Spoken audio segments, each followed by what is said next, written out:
Olá pessoal, aqui é o Pastor Antônio Júnior e neste vídeo eu quero conversar com vocês sobre o sexo de um jeito muito aberto, muito transparente.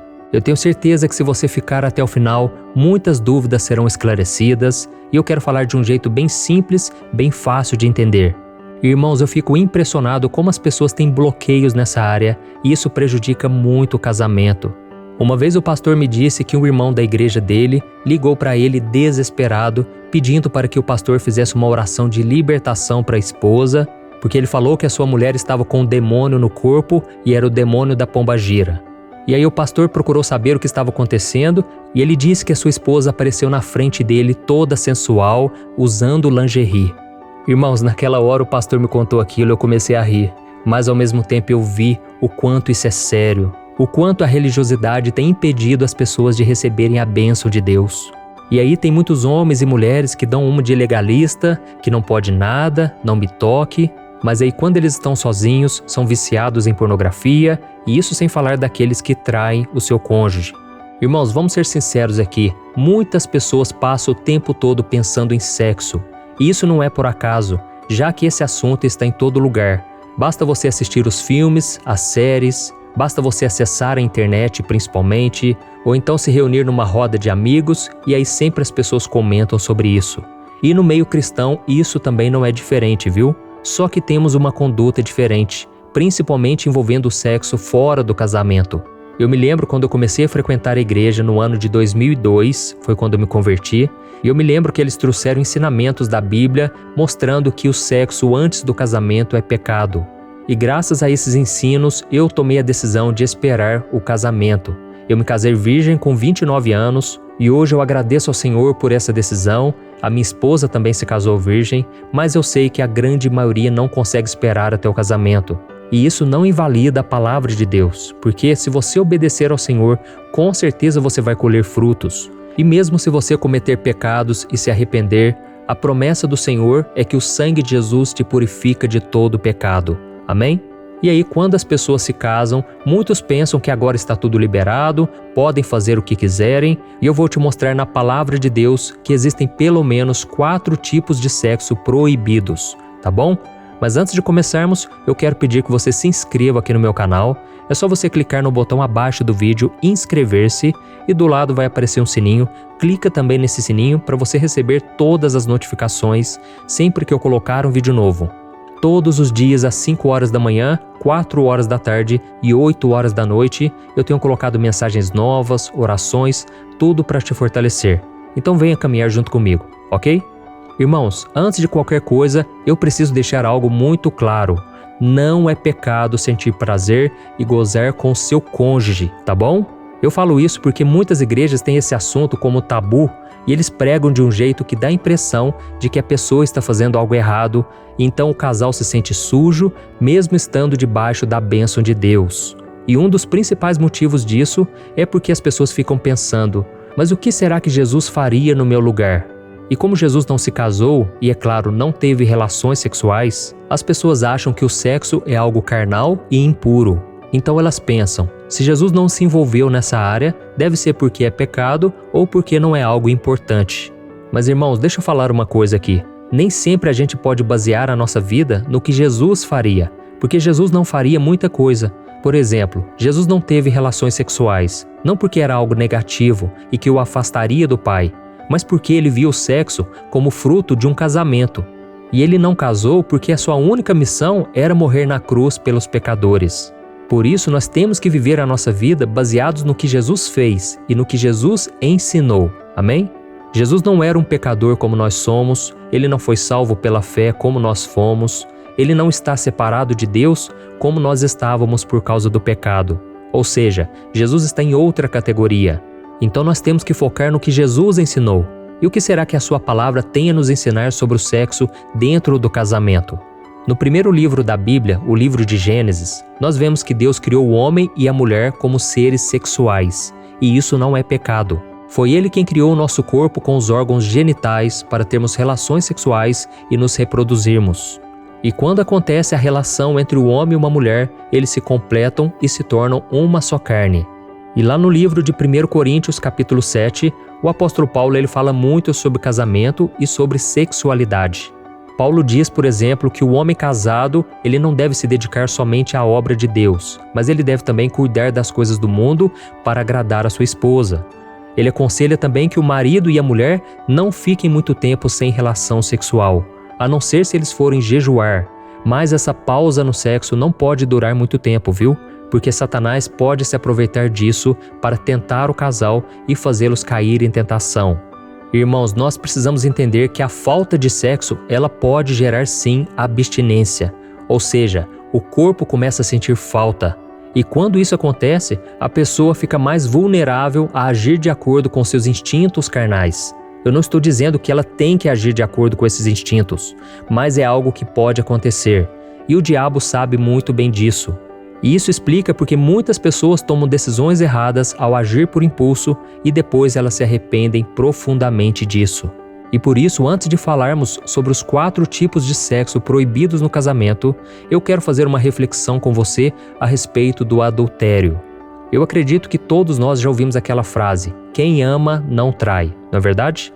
Essa expressão é muito romântica. Mas quando você enfrenta uma rotina, os problemas de um relacionamento, você percebe que na vida real é tudo bem diferente. Eu estou falando isso, irmãos, porque infelizmente a quantidade de casos de adultério tem aumentado absurdamente, inclusive dentro das igrejas. E isso causa muito sofrimento e destruição para as famílias. Por isso eu quero refletir com você sobre o pecado da traição. Em primeiro lugar, nós precisamos entender que o ser humano, por mais bem intencionado que seja, ele é pecador e cheio de falhas. E foi por isso que Jesus nos deu um alerta em Mateus capítulo 26.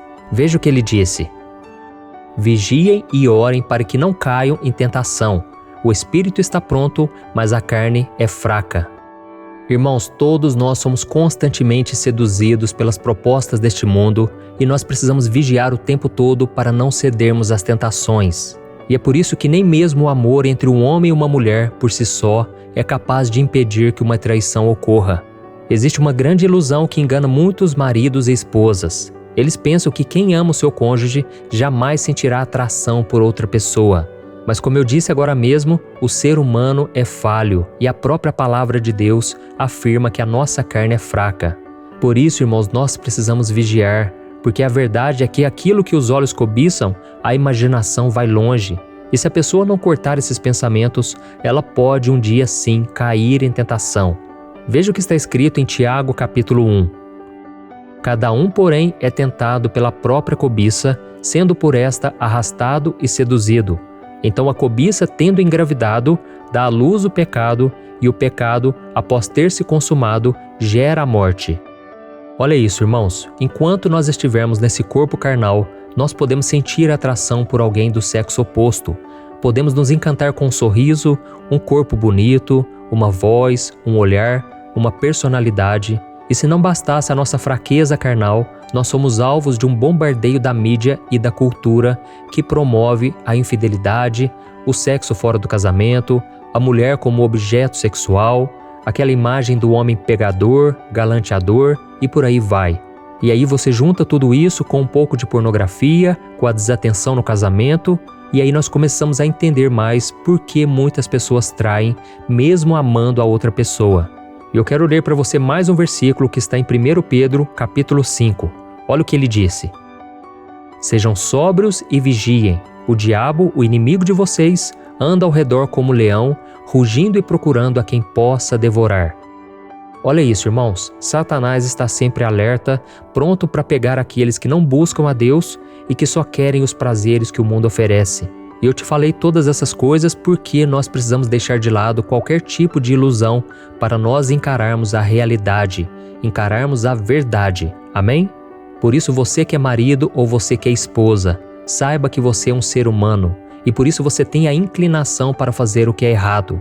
A sua carne deseja fazer aquilo que é proibido e se você não fechar as portas para o pecado, você pode sim cair nessa tentação e trair o seu cônjuge. Mas isso quer dizer que todo mundo então está condenado a trair? De modo algum, viu, irmãos? É aí que nós devemos aprender uma lição muito importante. Quem ama a Deus e o seu cônjuge foge da aparência do mal e não confia em sua própria força. Por isso, meu irmão, você que está aí sendo tentado, tome muito cuidado e nunca pense que você é forte o bastante.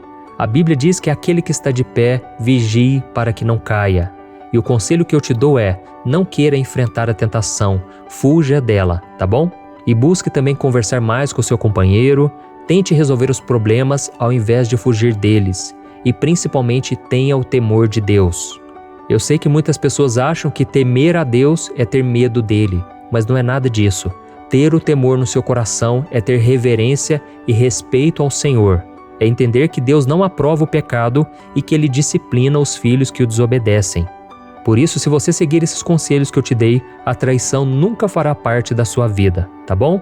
Tem um versículo em Provérbios 28 que diz assim, ó: Como é feliz o homem constante no temor do Senhor, mas quem endurece o coração cairá na desgraça. Então, se quisermos ter uma vida abençoada, uma vida de paz, de proteção, de tranquilidade, basta termos o temor do Senhor e obedecer a sua palavra. E agora então eu vou falar com você sobre os 4 tipos de sexo proibidos pela Bíblia. E o primeiro deles é a troca de casais. Eu sei que pode parecer estranho falar sobre isso, mas essa prática é mais comum do que a gente imagina, viu, irmãos? E funciona da seguinte maneira: os casais se reúnem num local e eles têm relações sexuais com o cônjuge do outro. Dá para imaginar isso?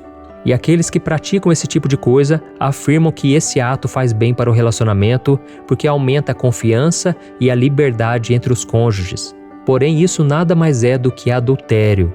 E nós sabemos que esse é um dos pecados que mais causam destruição e que mais desagradam a Deus. Em Levítico capítulo 18 está escrito assim: Não se deite com a mulher do seu próximo, contaminando-se com ela. E além disso, irmãos, esse pecado ele causa feridas profundas na alma e futuramente acaba sim com a confiança e o respeito no casamento. Então fuja desse pecado, tá bom? O segundo ato sexual proibido pela Bíblia, sexo a 3. O sexo a 3 nada mais é do que quando um casal se envolve em uma relação sexual junto com uma terceira pessoa, com consentimento dos dois. Algumas pessoas tentam defender o seu desejo de fazer sexo a 3, dizendo que Jacó era casado com 2 irmãs, Lia e Raquel. Mas em nenhum momento a Bíblia diz que ele dormia com as 2 mulheres ao mesmo tempo.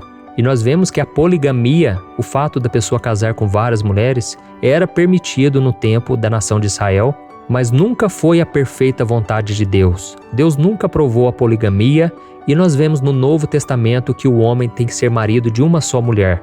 E o próprio Jesus falou sobre isso. Veja o que ele disse em Mateus capítulo 19. Vocês não leram que no princípio o Criador os fez homem e mulher e disse: Por esta razão o homem deixará pai e mãe e se unirá à sua mulher e os 2 se tornarão uma só carne? Assim eles já não são 2, mas sim uma só carne. Portanto, o que Deus uniu, ninguém o separe. Viu só, irmãos? Jesus falou de um homem e de uma mulher no casamento. Essa é a vontade de Deus. Ou seja, não existe espaço para outra pessoa em um casamento heterossexual, ok? O terceiro tipo de sexo que Deus proíbe na sua palavra é o abuso. Nós crescemos com aquela ideia de que um abuso só acontece quando um criminoso usa sua força física para ter relações com outra pessoa sem o seu consentimento. Mas isso não é verdade. Existe também o abuso dentro do casamento, que é quando um dos cônjuges obriga o outro a fazer sexo com ele sem que a outra pessoa aceite. E quem comete esse tipo de pecado usa aquela passagem de 1 Coríntios capítulo 7 de forma errada, para justificar o seu erro. Veja o que está escrito: A mulher não tem autoridade sobre o seu próprio corpo, mas sim o marido. Da mesma forma, o marido não tem autoridade sobre o seu próprio corpo, mas sim a mulher. E aí, irmãos, o que acontece? Eles retiram esse versículo do contexto e muitos homens acreditam que o corpo da sua esposa pertence somente a eles. E com isso eles acham que podem exigir sexo e têm todo o direito de forçá-las a fazer algo que elas não querem. Mas o que a Bíblia está falando é que nós devemos satisfazer o nosso cônjuge e não buscar apenas o nosso próprio prazer, tá bom? E o quarto tipo de sexo que Deus proíbe é a pornografia.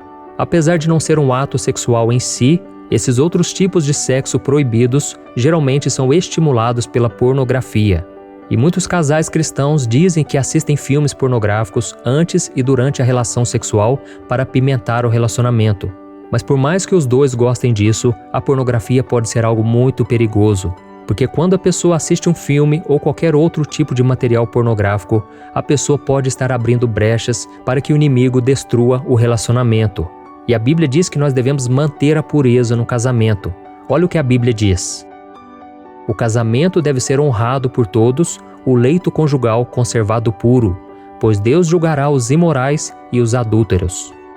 E você pode estar se perguntando aí, mas pastor, em relação ao sexo oral e o uso de brinquedos sexuais? Bom, irmãos, por mais que a Bíblia não dá uma resposta definitiva, vocês têm que analisar aí se vocês dois estão de acordo, porque se vocês não se sentirem confortáveis em fazer algo, então o certo é não fazer. O mais importante é honrar a Deus e respeitar o seu cônjuge. E aí vocês devem analisar se isso vai fazer bem para vocês, se vai aproximá-los um do outro ou se vai afastá-los um do outro, tá bom? É claro que a Bíblia não vai falar de todos os assuntos, porque senão não caberia tudo num livro. E quando algo não é claramente proibido por Deus, vocês podem julgar o que é permitido. Veja o que a Bíblia diz em 1 João capítulo 3.